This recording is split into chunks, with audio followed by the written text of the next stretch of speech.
പ്രിയ ശ്രോതാക്കളെ, പ്രേക്ഷകരെ, ഈ എപ്പിസോഡ് കുട്ടികളുടെ പരീക്ഷയെ എങ്ങനെ നേരിടണം എന്ന വിഷയത്തെ ആസ്പദമാക്കിയിട്ടുള്ളതാണ്. ഇനിയുമുള്ള 2 മാസക്കാലം പരീക്ഷകളുടെ ദിവസങ്ങളാണ്. കുടുംബത്തിലാണെങ്കിലും ശരി, സ്കൂളുകളിലാണെങ്കിലും ശരി, പരീക്ഷയെ പറ്റിയുള്ള പേടി പരീക്ഷാർത്ഥികളെ പോലെ തന്നെ മാതാപിതാക്കൾക്കും അധ്യാപകർക്കും എല്ലാം തന്നെ പരീക്ഷ എന്ന ഒരു വലിയ ബാലികേറാമല ആണെന്നുള്ള ചിന്ത ഉള്ളതുകൊണ്ട് അതിനെപ്പറ്റി ചില കാര്യങ്ങൾ മാതാപിതാക്കളോടും അധ്യാപകരോടും അതുപോലെ കുട്ടികളോടും വ്യക്തമാക്കുന്നതിന് വേണ്ടിയാണ് ഈ വീഡിയോ ചെയ്തിട്ടുള്ളത്. പ്രിയ സുഹൃത്തുക്കളെ, പരീക്ഷാ പേടി എന്നൊന്നും വേണ്ട എന്ന് ഞാൻ ആദ്യമായിട്ട് പറയുവാൻ ആഗ്രഹിക്കുകയാണ്. കാരണം കുട്ടികളെ ഇനിയും ഇത്ര ദിവസമേ ഉള്ളൂ എന്ന് പേടിപ്പിക്കുന്ന മാതാപിതാക്കളും, അതുപോലെ തന്നെ പരീക്ഷ വരുന്നു, അലസതയൊക്കെ മാറ്റണം എന്ന് ഉപദേശിക്കുന്ന അധ്യാപകരും. നാം ചിന്തിക്കേണ്ടത് ഈ കുട്ടികളെ പരീക്ഷയ്ക്ക് വേണ്ടിയിട്ട് എങ്ങനെ തയ്യാറാക്കണം. പേടിപ്പിച്ചിട്ടല്ല, മറിച്ച് സാന്ത്വനത്തോടുകൂടി അവർക്ക് നല്ല മാതൃക കാട്ടിക്കൊണ്ട്. ഇവർക്ക് മുമ്പേ പരീക്ഷ എഴുതിയ ഒരുപാട് കുട്ടികളുണ്ട്. അവരൊക്കെ ഇന്ന് പല തസ്തികകളിലും നല്ല ജോലികളിലുമൊക്കെ സേവനമനുഷ്ഠിക്കുന്നു. ഈ കുട്ടികളൊക്കെ തന്നെ LKG മുതൽ പഠിച്ചിട്ടുള്ള കുട്ടികളാണ്. LKG കഴിഞ്ഞു, UKG ആയി, UKGയിൽ നിന്ന് ഫസ്റ്റ് സ്റ്റാൻഡേർഡ്, ഫസ്റ്റ് സ്റ്റാൻഡേർഡിൽ നിന്ന് സെക്കൻഡ് സ്റ്റാൻഡേർഡ്, സെക്കൻഡ് സ്റ്റാൻഡേർഡിൽ നിന്ന് തേർഡ് സ്റ്റാൻഡേർഡ്, അങ്ങനെ 8th സ്റ്റാൻഡേർഡിൽ നിന്ന് 9th സ്റ്റാൻഡേർഡ്, 9th സ്റ്റാൻഡേർഡിൽ നിന്ന് 10th സ്റ്റാൻഡേർഡ്. 10th സ്റ്റാൻഡേർഡിൽ പരീക്ഷ ഉണ്ടാകാം പല ബോർഡുകളുടെയും. ആ 10th സ്റ്റാൻഡേർഡിൽ നിന്ന് ഓട്ടോമാറ്റിക്കലി 11th സ്റ്റാൻഡേർഡിലേക്ക് പോകും എന്ന ഒരു കൺസെപ്റ്റ് കുട്ടികൾക്ക് കൊടുക്കുക. അത് അലസത ഉണ്ടാക്കാൻ വേണ്ടിയിട്ടായിരിക്കരുത്, മറിച്ച് അവരുടെ ആശങ്കകൾ ഒഴിവാക്കാൻ വേണ്ടിയിട്ട്, പരീക്ഷയെ പറ്റിയുള്ള ഒരു ഭയം ഒഴിവാക്കാൻ വേണ്ടി ഇത് വളരെയധികം ഉപകരിക്കും. പല പരീക്ഷാർത്ഥികളും പരീക്ഷയോട് ബന്ധപ്പെട്ടിട്ട് ക്ഷേത്രങ്ങളിലും ചർച്ചുകളിലും ഒക്കെ പ്രാർത്ഥന നടത്തുന്നതായിട്ട് ശ്രദ്ധയിൽപ്പെട്ടിട്ടുണ്ട്. അതിന് അവരെ മാതാപിതാക്കൾ പ്രോത്സാഹിപ്പിക്കുന്നതുമായി കണ്ടിട്ടുമുണ്ട്. യഥാർത്ഥത്തിൽ എന്ത് പ്രക്രിയയാണ് അവിടെ നടക്കുന്നത്? മൈൻഡ് പവർ, മനസ്സിന് ധൈര്യം കൊടുക്കുക, വിശ്വാസം കൊടുക്കുക, അതാണ് അവിടെ നടക്കുന്നത്. ഇതിനെപ്പറ്റി സെപ്പറേറ്റ് ഒരു സെഷൻ നമ്മൾ പ്രതിപാദിക്കുന്നുണ്ട്. ഇപ്പം തൽക്കാലം ഇത്രയും മനസ്സിലാക്കുക, മനസ്സിനെ ആക്ടിവേറ്റ് ചെയ്തുകൊണ്ട്, മനസാന്നിധ്യം ഉറപ്പാക്കിക്കൊണ്ട് തീർച്ചയായിട്ടും പരീക്ഷയ്ക്ക് വേണ്ടിയിട്ട് പഠിക്കുന്ന ഒരു പരീക്ഷാർത്ഥിക്ക് വിജയം കൈവരിക്കാൻ കഴിയും. അതിന് യാതൊരു സംശയവുമില്ല. പല വിദ്യാർത്ഥികളും പറയുന്നതായിട്ട് എൻ്റെ ശ്രദ്ധയിൽപ്പെട്ടിട്ടുണ്ട്, എനിക്ക് ജീവിതത്തിൽ വിജയം കൈവരിക്കണം, പക്ഷേ എനിക്ക് കഷ്ടപ്പെട്ട് പഠിക്കുവാൻ എനിക്ക് സാധിക്കുകയില്ല. മറ്റു ചിലർ പറയും, ഞാൻ ഒരുപാട് വായിക്കുന്നുണ്ട്, പക്ഷേ പരീക്ഷയ്ക്ക് എത്തിപ്പെടുമ്പോൾ എനിക്ക് ഇതൊന്നും ഓർമ്മയിൽ വരുന്നില്ല എന്ന്. മറ്റു ചിലർ പറയുന്നതോ, ഞാൻ ഒരുപാട് വർക്ക് ചെയ്യുന്നുണ്ട്, പക്ഷെ ഞാൻ പ്രതീക്ഷിക്കുന്ന റിസൾട്ട് കിട്ടുന്നില്ല എന്നാണ്. മറ്റു ചിലർ യഥാർത്ഥത്തിൽ പറയുന്നത്, when I sit for reading, ഞാൻ വായിക്കാനിരിക്കുന്ന സമയത്ത് മറ്റ് ചില ചിന്തകൾ എൻ്റെ മനസ്സിലേക്ക് വരികയും അതെന്നെ അലസോരപ്പെടുത്തുകയും ചെയ്യുന്നു എന്നാണ്. പരീക്ഷാ സമയത്ത് ഞാൻ പഠിച്ചതൊന്നും എനിക്ക് ഓർക്കാൻ കഴിയുന്നില്ല എന്ന് പറയുന്ന കുറേ കുട്ടികളും നമ്മുടെ ഇടയിലുണ്ട്. മറ്റു ചിലർ പറയുന്നത് എനിക്ക് പരീക്ഷ പേടിയാണ്, എക്സാം ഫോബിയ ആണ് എന്നാണ്. മറ്റു ചിലരോ പറയുന്നു my parents are forcing me to read. എൻ്റെ മാതാപിതാക്കൾ എപ്പോഴും എന്നോട് പഠിക്കേ എന്ന് പറഞ്ഞ് ശല്യം ചെയ്യുന്നു എന്നാണ് ചില പരീക്ഷാർത്ഥികളുടെ പരാതികൾ. മറ്റു ചിലർ പറയുന്നത് പുസ്തകം കയ്യിലെടുക്കുമ്പോൾ എനിക്ക് ഉറക്കം വരും. എനിക്ക് പഠിത്തത്തെപ്പറ്റി ഓർക്കുമ്പോൾ, പരീക്ഷയെപ്പറ്റി ഓർക്കുമ്പോൾ, ഇനിയും കവർ ചെയ്യാനുള്ള പോർഷനെ പറ്റി ഓർക്കുമ്പോഴൊക്കെ എനിക്ക് വല്ലാത്ത ടെൻഷനാണ് ഉണ്ടാകുന്നത് എന്ന് പറയുന്നവരും നമ്മുടെ ഇടയിലുണ്ട്. ഞാൻ ഒരുപാട് വായിച്ചാലും ഒന്നും തന്നെ എൻ്റെ തലയിൽ നിൽക്കുന്നില്ല എന്ന് കംപ്ലൈൻറ്റ് ചെയ്യുന്ന ഒരുപാട് പേരുണ്ട് നമ്മുടെ ഇടയിൽ. അന്നേരം ഈ പറഞ്ഞ ചോദ്യങ്ങൾക്ക് ഒക്കെ തന്നെ ഒരു സൊല്യൂഷൻ നമ്മൾ കണ്ടുപിടിക്കേണ്ടതായിട്ടുണ്ട്. പ്രത്യേകിച്ച് കുട്ടികൾ, പഠിക്കുന്ന കുട്ടികൾ, മറവിയുള്ള കുട്ടികൾ, പഠിക്കാൻ പ്രയാസമുള്ള കുട്ടികൾക്ക് അവർക്ക് പഠിത്തത്തിലേക്ക് ഓർമ്മ വയ്ക്കാൻ വേണ്ടി ചില ടിപ്സാണ് ഞാൻ ആദ്യമായിട്ട് പറയാൻ പോകുന്നത്. ഒന്ന്, സയൻസ് ഓഫ് മെമ്മറി, അതായത് മെമ്മറിയുടെ ശാസ്ത്രം. എന്താണ് മെമ്മറി എന്ന് പറഞ്ഞാൽ എന്താണ്? Through experience the subject that is retained in our brain is called memory. അതായത് പരിശീലനത്തിലൂടെ നമ്മൾ പഠിച്ച കാര്യങ്ങൾ നമ്മളുടെ ബ്രെയിനിൽ റീറ്റെയിൻ ചെയ്യാൻ വേണ്ടിയിട്ട് ഉള്ള ഒരു ഉപാധി, അതിനെയാണ് നമ്മൾ മെമ്മറി അഥവാ ഓർമ്മശക്തി എന്ന് പറയുന്നത്. സാധാരണഗതിയിൽ രണ്ട് വിധത്തിലുള്ള മെമ്മറികളുണ്ട്. ഒന്ന്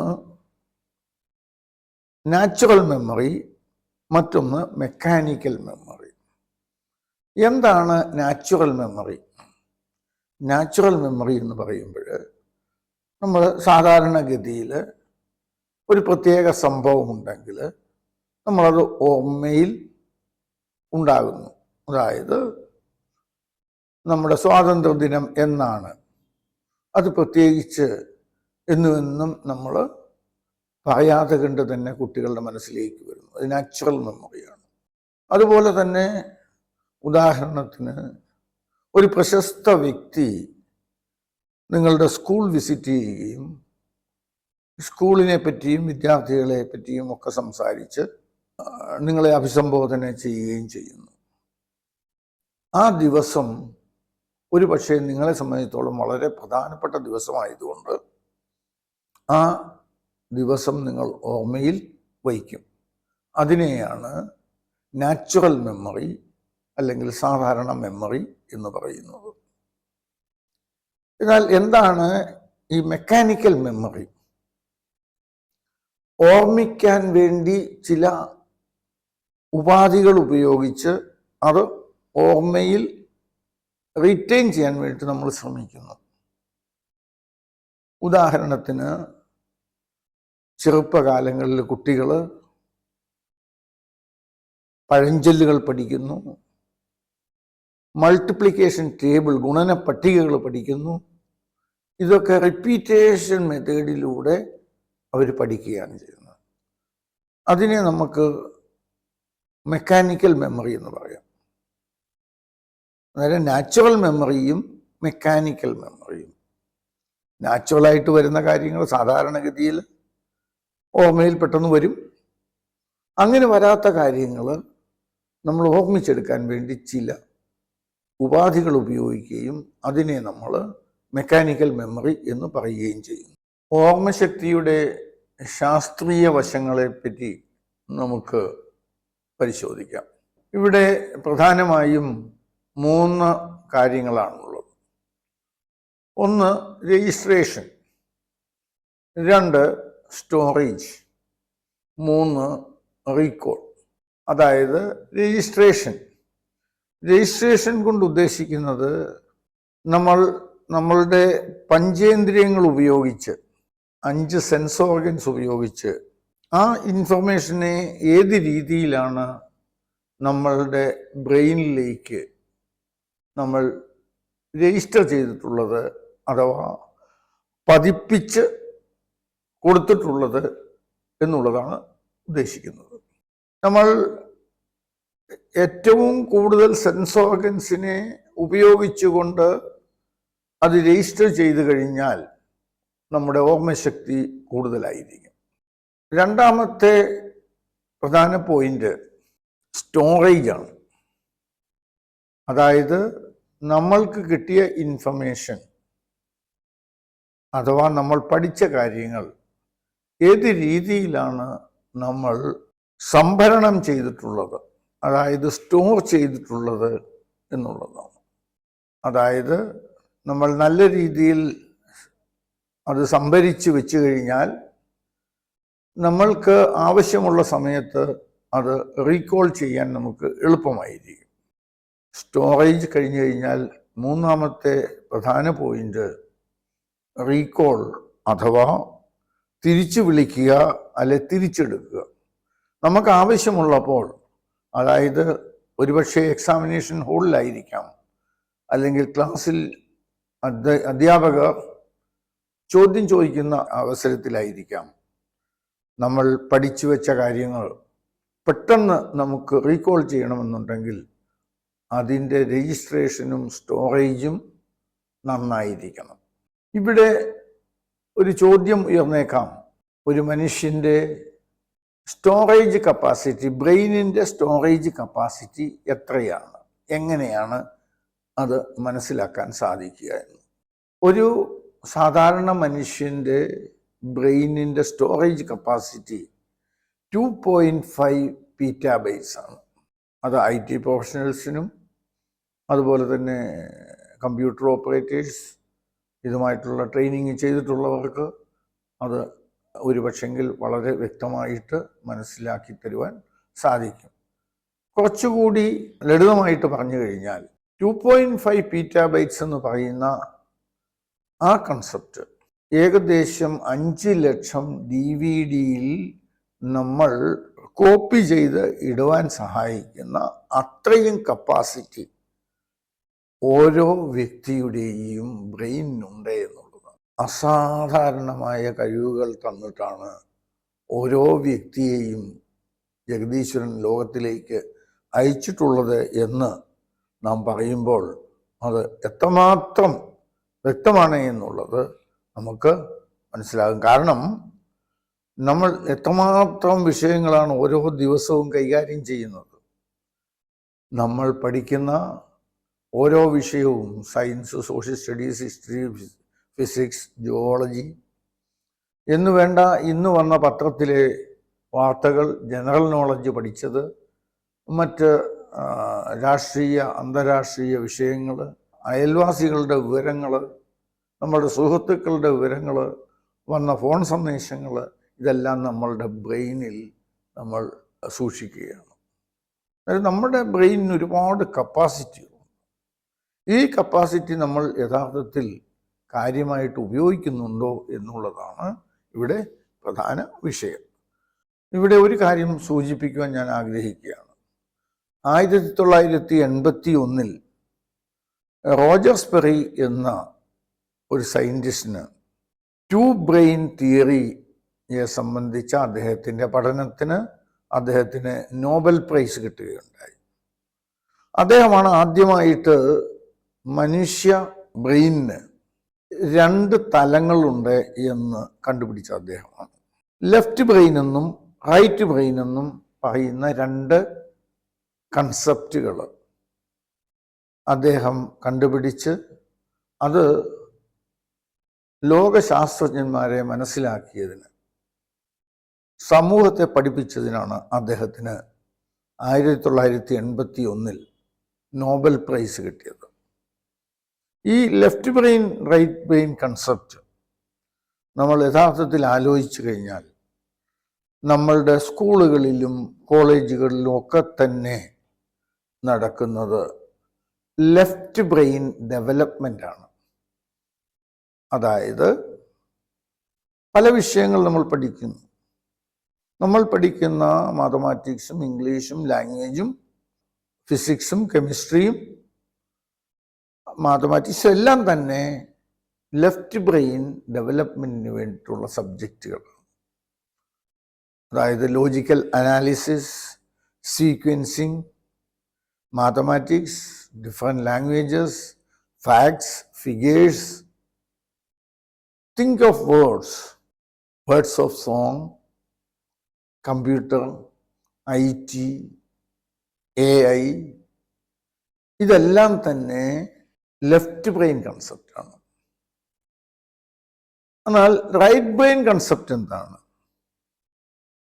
അതായത് ക്രിയേറ്റിവിറ്റി, ഇമാജിനേഷൻ, വിഷ്വലൈസേഷൻ,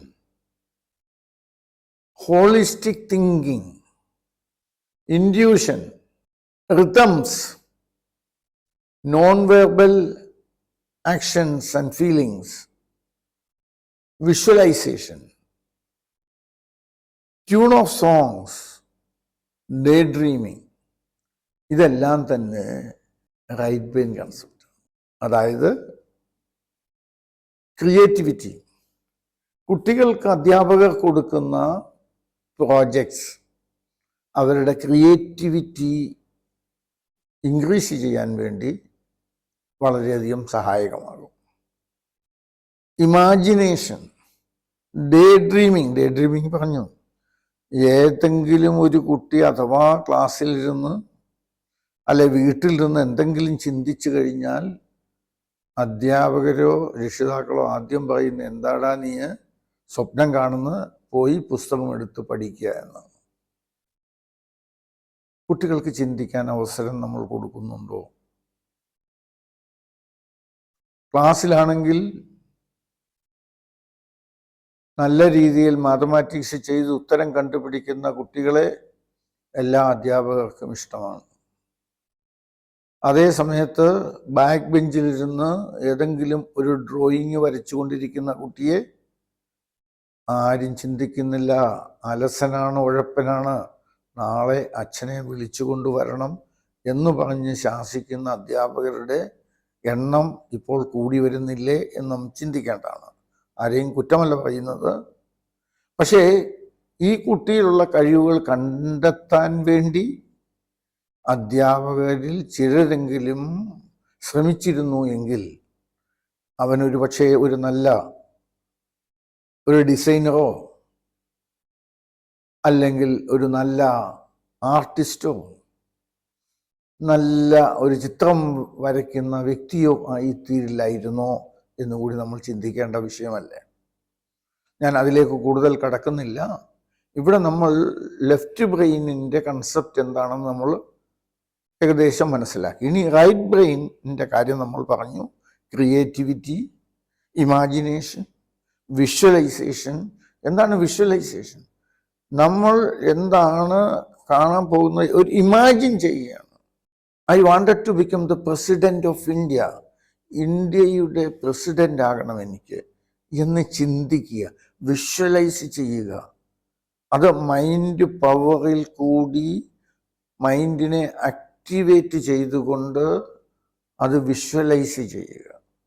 അത് കണ്ടിന്യൂസ് പ്രോസസ് ആകുമ്പോൾ തീർച്ചയായിട്ടും ആ വ്യക്തിയുടെ ആഗ്രഹം ഊർജമുള്ളതാവുകയും അത് വളരെ മൂർച്ചയുള്ളതാവുകയും, അങ്ങനെ മൂർച്ചയുള്ളപ്പോൾ ലോകത്തിലെ മുഴുവൻ ശക്തികളും നാച്ചുറൽ ശക്തികളും അതിന് സപ്പോർട്ട് നൽകിക്കൊണ്ട് അതിന് വേണ്ടതായിട്ടുള്ള അത്രയ്ക്ക് കഠിനമായിരിക്കണം, അത്രയ്ക്ക് ഊർജമുള്ളതായിരിക്കണം ആ ചിന്താശക്തി. അതുകൊണ്ടാണ് ഡോക്ടർ APJ അബ്ദുൽ കലാം പറഞ്ഞിട്ടുള്ളത്, dream dream dream dream transforms into thoughts and thoughts into action. കുട്ടികളെ, നിങ്ങൾ സ്വപ്നം കാണൂ, അത് നിങ്ങളെ പ്രവർത്തന പദത്തിലേക്ക് എത്തിച്ചിരിക്കും. ആ പ്രവർത്തന പദത്തിലുള്ള വിജയം നിങ്ങളെ ജീവിത വിജയത്തിലേക്ക് കൊണ്ടുപോകും. ലെഫ്റ്റ് ബ്രെയിനിൻ്റെയും റൈറ്റ് ബ്രെയിനിൻ്റെയും പ്രവൃത്തി മണ്ഡലത്തെ പറ്റി നമ്മൾ പരാമർശിച്ചപ്പോൾ ഒരു കാര്യം പറയുകയുണ്ടായി. Words of song, and tunes of song. Words of song എന്ന് പറയുന്നത് ഏതെങ്കിലും ഒരു സോങ്ങിൻ്റെ അതല്ലെങ്കിൽ ഒരു ഗാനത്തിൻ്റെ വേർഡ്സാണ്, അതായത് അതിൻ്റെ പദങ്ങളാണ്. അതേ സമയത്ത് ട്യൂൺ ഓഫ് സോങ്സ് അതിനൊരല്പം മ്യൂസിക് നൽകിക്കൊണ്ട് അതിനെ ഒരു പാട്ടായി ക്രിയേഷൻ ചെയ്യുമ്പോഴാണ് അത് റൈറ്റ് ബ്രെയിൻ ആക്ടിവിറ്റി ആകുന്നത്. ഉദാഹരണത്തിന് ഏതെങ്കിലും ഒരു പാട്ട്, അതിൻ്റെ വേർഡ്സ് സച്ചായി ജുക് നഹീ സക്തേ ബനാവട്ടി വസൂലോം സെ, സച്ചായി ജുക് നഹീ സക്തേ ബനാവട്ടി വസൂലോം സെ, അതിനല്പം ട്യൂൺ കൊടുക്കുമ്പോൾ സച്ചായി ജുക് നഹീ സക്തേ ബനാവട്ടി വസൂലോം സെ, ഖുശ്ബൂ ആ നഹീ സക്തേ കാഗസ് കി ഫൂലോം സെ. ഇതിനെപ്പറ്റി ഒരു കാര്യം കൂടി പറഞ്ഞിട്ട് നമുക്ക് പരീക്ഷയെപ്പറ്റി ചില കാര്യങ്ങൾ ഇവിടെ സൂചിപ്പിക്കാം. ഇവിടെ നമ്മൾ സൂചിപ്പിച്ചത് ലെഫ്റ്റ് ബ്രെയിൻ, റൈറ്റ് ബ്രെയിൻ, അതിൻ്റെ സാങ്കേതികമായിട്ടുള്ള ശാസ്ത്രീയമായിട്ടുള്ള വശങ്ങളെപ്പറ്റി നമ്മൾ സംസാരിച്ചു. ഇതൊന്നും ഒരു കാര്യം വ്യക്തമാണ്, നമ്മളുടെ ലെഫ്റ്റ് ബ്രെയിൻ കൺസെപ്റ്റ് ഇന്ന് നമ്മുടെ സ്കൂളുകളിലും കോളേജുകളിലും നടന്നു വരുന്ന പ്രക്രിയ പ്രധാനമായിട്ടും ഊന്നൽ നൽകുന്നത് ലെഫ്റ്റ് ബ്രെയിൻ ഡെവലപ്മെൻറ്റിന് വേണ്ടിയാണ് എന്നുള്ളതാണ്. യഥാർത്ഥത്തിൽ കൂടുതൽ ഊന്നൽ നൽകേണ്ടത് റൈറ്റ് ബ്രെയിൻ കൺസെപ്റ്റ് അല്ലെങ്കിൽ റൈറ്റ് ബ്രെയിൻ ഡെവലപ്മെൻറ്റിന് വേണ്ടിയാണ്. നമ്മുടെ ലെഫ്റ്റ് ബ്രെയിനിന് ഉള്ള കപ്പാസിറ്റി, റീകോളിംഗ് കപ്പാസിറ്റി അഥവാ തിരിച്ചെടുക്കാനുള്ള കപ്പാസിറ്റി, ഓർമ്മശക്തി കൂട്ടാനുള്ള കപ്പാസിറ്റി നമ്മുടെ ലെഫ്റ്റ് ബ്രെയിനിന് 10% റൈറ്റ് ബ്രെയിനിൻ്റേത് 90%. ഇതിനെപ്പറ്റി കൂടുതൽ വിവരങ്ങൾ നമുക്ക് പിന്നീട് ചർച്ച ചെയ്യാം. ഇനിയും നമുക്ക് പറയാനുള്ളത്, നമ്മൾ പഠിച്ച വിഷയങ്ങൾ കൂടുതൽ നമുക്ക് ഓർമ്മ വേണമെന്നുണ്ടെങ്കിൽ നമുക്ക് ആ വിഷയത്തിനെ പറ്റി കൂടുതൽ ഇൻട്രസ്റ്റ് വേണം. ഇൻട്രസ്റ്റ് എന്ന് പറഞ്ഞാൽ താല്പര്യമാണ്. നമ്മൾ താല്പര്യമുള്ള വിഷയം നമ്മൾ ഓർത്തിരിക്കും, താല്പര്യമില്ലാത്ത വിഷയം നമ്മൾ മറന്നുപോകും. എന്നാൽ ഇത് വളരെ പ്രധാനപ്പെട്ട വിഷയമാണ്. പല കുട്ടികൾക്കും ചില വിഷയങ്ങളോട് അല്ലെങ്കിൽ ചില അധ്യാപകർ പഠിപ്പിക്കുന്ന വിഷയങ്ങളോട് താല്പര്യം തോന്നാറില്ല. അതേ സമയത്ത് ചില കുട്ടികൾക്ക് ചില അധ്യാപകർ പഠിപ്പിച്ചു കഴിഞ്ഞാൽ അല്ലെങ്കിൽ ആ വിഷയത്തിനോട് സാധാരണഗതിയിൽ അവർക്ക് കൂടുതൽ താല്പര്യമുണ്ടാകും. എന്നാലും ഏറ്റവും പ്രധാനപ്പെട്ട വിഷയം എന്ന് പറഞ്ഞാൽ ഇൻട്രസ്റ്റ് ഉള്ള വിഷയം നമ്മൾ കൂടുതൽ ഓർമ്മ വയ്ക്കുന്നു. ഇൻട്രസ്റ്റ് ഇല്ലാത്ത വിഷയത്തിന് നമ്മൾ അത്ര താല്പര്യം കാണിക്കാറില്ല, അതുകൊണ്ട് തന്നെ ഓർമ്മ വയ്ക്കാറുമില്ല. പരീക്ഷ വളരെ അടുത്ത് തന്നെ എത്തിച്ചേരുകയാണ്. അതുകൊണ്ട് കുറച്ച് കാര്യങ്ങൾ പരീക്ഷയെപ്പറ്റി പറഞ്ഞുകൊണ്ട് നമുക്ക് ഈ എപ്പിസോഡ് അവസാനിപ്പിക്കാം. നമ്മളുടെ സ്റ്റഡി റൂം വളരെ ശുചിത്വമായിട്ട് സൂചിപ്പിക്കുക. Keep your table and surroundings neat and tidy. നമ്മളുടെ പഠിക്കാൻ ഉപയോഗിക്കുന്ന റൂം അഥവാ ടേബിൾ വളരെ വൃത്തിയായിട്ട് നമ്മൾ സൂക്ഷിക്കുക. നമ്മൾ ഏത് വിഷയമാണോ പഠിക്കുന്നത് ആ വിഷയത്തിൻ്റെ മെറ്റീരിയൽ മാത്രം ടേബിളിൽ ഉണ്ടാകുന്ന രീതിയിൽ വേണം സ്റ്റഡി റൂം അറേഞ്ച് ചെയ്യുവാൻ. സ്റ്റഡി റൂമിന് വേണ്ടത്ര വെന്റിലേഷൻ ഉണ്ടാകേണ്ടത് അനിവാര്യമാണ്. അതുപോലെ തന്നെ സ്റ്റഡി റൂമിൽ വേണ്ടത്ര ലൈറ്റ് കിട്ടത്തക്ക രീതിയിൽ, ലൈറ്റ് പഠിക്കുന്ന ആളിൻ്റെ മുഖത്തേക്ക് തട്ടാത്ത രീതിയിൽ, ഒന്നുകിൽ പുറകിൽ നിന്നോ അല്ലെങ്കിൽ കണ്ണിലേക്ക് അടിക്കാത്ത രീതിയിലോ വേണം ലൈറ്റ് അറേഞ്ച് ചെയ്യാൻ വേണ്ടി. അതുപോലെ സിറ്റ് എറക്റ്റ് വൈൽ സ്റ്റഡിയിങ്. കിടന്നുകൊണ്ടോ അല്ലെങ്കിൽ ചരിഞ്ഞിരുന്നു കൊണ്ടോ അല്ല പഠിക്കേണ്ടത്, മറിച്ച് വളരെ സീരിയസ് ആയിട്ട് സിറ്റായിട്ട് കസേരയിൽ നിവർന്നിരുന്ന് വേണം പുസ്തകം വായിക്കുവാൻ. ഒരു സമയത്തും ബെഡിൽ കിടന്ന് പുസ്തകം പഠിക്കരുത്. അതുപോലെ തന്നെ കുട്ടികൾക്ക് വളരെ പ്രധാനമായി ചിന്തിക്കേണ്ടത്, രക്ഷകർത്താക്കൾ കുട്ടി പഠിക്കുന്ന സമയത്ത് ഊർജം കിട്ടുന്നതിന് വേണ്ടി നല്ല പോഷക ഗുണമുള്ള ആഹാരം, കൂടുതൽ ആഹാരമല്ല, മറിച്ച് ഇടവിട്ടുള്ള സമയങ്ങളിൽ കുറച്ച് കുറച്ച് ഭക്ഷണം പോഷക ഗുണമുള്ളവ കൊടുക്കാൻ വേണ്ടി രക്ഷിതാക്കൾ പ്രത്യേകം ശ്രദ്ധിക്കേണ്ടതാണ്. അതായത് ഒരു ബാലൻസ് ഡയറ്റ് ആയിരിക്കണം പുസ്തകം പഠിക്കുന്ന സമയത്ത് അഥവാ എക്സാമിനേഷന് വേണ്ടി കുട്ടികൾ പ്രിപ്പയർ ചെയ്യുന്ന സമയത്ത് കൊടുക്കേണ്ടത് ബാലൻസ് ഡയറ്റാണ്. സ്കൂളിലോ കോളേജിലോ പോകുന്ന കുട്ടികളാണെങ്കിൽ കുട്ടികൾ ക്ലാസ്സിൽ വളരെ ശ്രദ്ധയോടെയും അധ്യാപകനുമായിട്ട് ഐ ടു ഐ കോണ്ടാക്ട്, കണ്ണോട് കണ്ണ് ചേർത്ത്, അതായത് അധ്യാപകൻ്റെ കണ്ണും പഠിക്കുന്ന കുട്ടിയുടെ കണ്ണും ഒരേ രീതിയിൽ ഫോക്കസ് ചെയ്തുകൊണ്ട് ഐ ടു ഐ കോണ്ടാക്റ്റ് ഉണ്ടാക്കേണ്ടത് വളരെ അനിവാര്യമാണ്. അതിൽ നിന്ന് വ്യക്തമാക്കുന്നത് എത്രമാത്രം ആ കുട്ടി കോൺസെൻട്രേറ്റ് ആണ് എന്നുള്ളതാണ്. മറ്റൊന്ന്, അധ്യാപക ഡിസ്കസ് ചെയ്യുന്ന വിഷയങ്ങൾ അത് നോട്ട് പുസ്തകത്തിൽ കുറിക്കാൻ വേണ്ടി ഒരു നല്ല നോട്ട് ടേക്കിംഗ് ഹാബിറ്റ് ഉണ്ടാക്കിയെടുക്കുന്നത് വളരെ നന്നായിരിക്കും. ഒരു കാര്യം എല്ലാവരും ശ്രദ്ധിക്കുക, പഠിക്കാനിരിക്കുന്ന സമയത്ത് പുസ്തകം പെട്ടെന്ന് തുറന്ന് വായിക്കുന്ന കുട്ടികൾ ഒരുപാട് പേര് നമ്മുടെ ഇടയിലുണ്ട്. അത് ഒരു നല്ല ഹാബിറ്റല്ല, മറിച്ച് പുസ്തകം എടുത്തിട്ട് അത് ദൈവത്തിൽ സമർപ്പിക്കുക.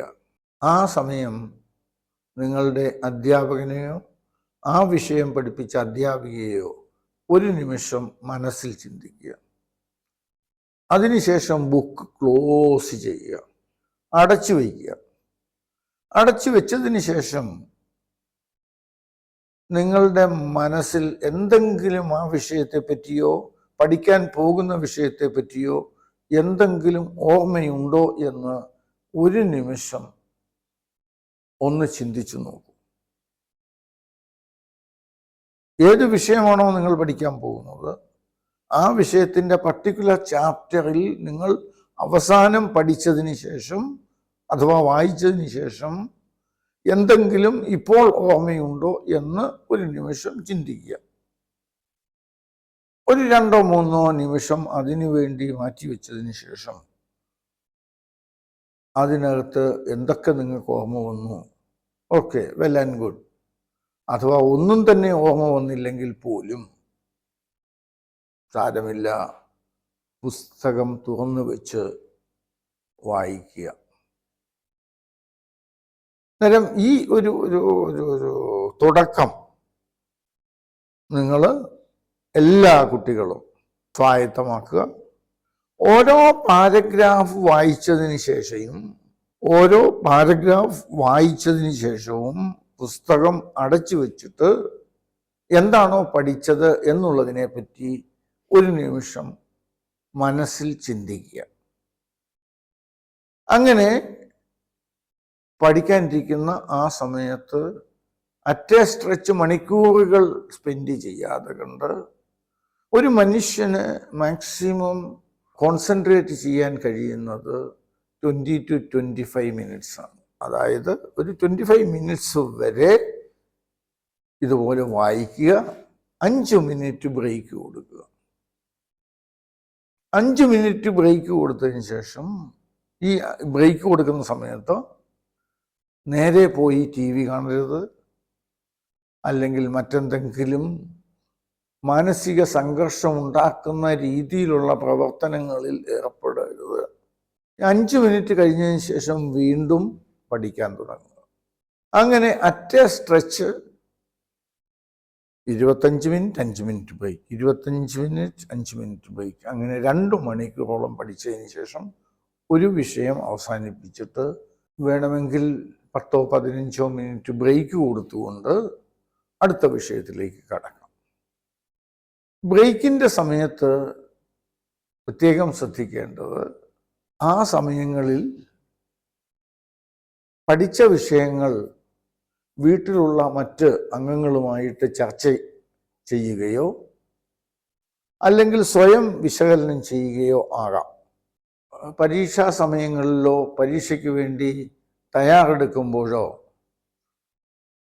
അധിക സമയം പരീക്ഷാർത്ഥികൾ ഉറക്കമിളയ്ക്കാൻ പാടില്ല. പരീക്ഷയ്ക്ക് വേണ്ടിയിട്ട് പ്രിപ്പയർ ചെയ്യുന്ന ഒരു പരീക്ഷാർത്ഥി 6 മണിക്കൂറെങ്കിലും സുഖമായിട്ട് ഉറങ്ങേണ്ടത് ആരോഗ്യത്തിന് അനിവാര്യമാണ്. 6 hours ഉറങ്ങാൻ പറ്റിയ ഏറ്റവും നല്ല സമയം എന്ന് പറഞ്ഞാൽ ടെൻറ്ററ്റീവ്ലി 10 മണി മുതൽ 5 മണി വരെയുള്ള സമയമാണ്. അവിടെ തന്നെ 7 മണിക്കൂർ നമുക്ക് ലഭിക്കുന്നുണ്ട്. ഇപ്പോൾ നമുക്ക് ഒരു ദിവസം സാധാരണഗതിയിൽ നമ്മളിപ്പം പരീക്ഷയ്ക്ക് വേണ്ടി പ്രിപ്പയർ ചെയ്യുന്ന ഈ ദിവസങ്ങളിലൊക്കെ കൂടുതൽ സമയവും കുട്ടികൾ വീടുകളിൽ തന്നെയാണ്.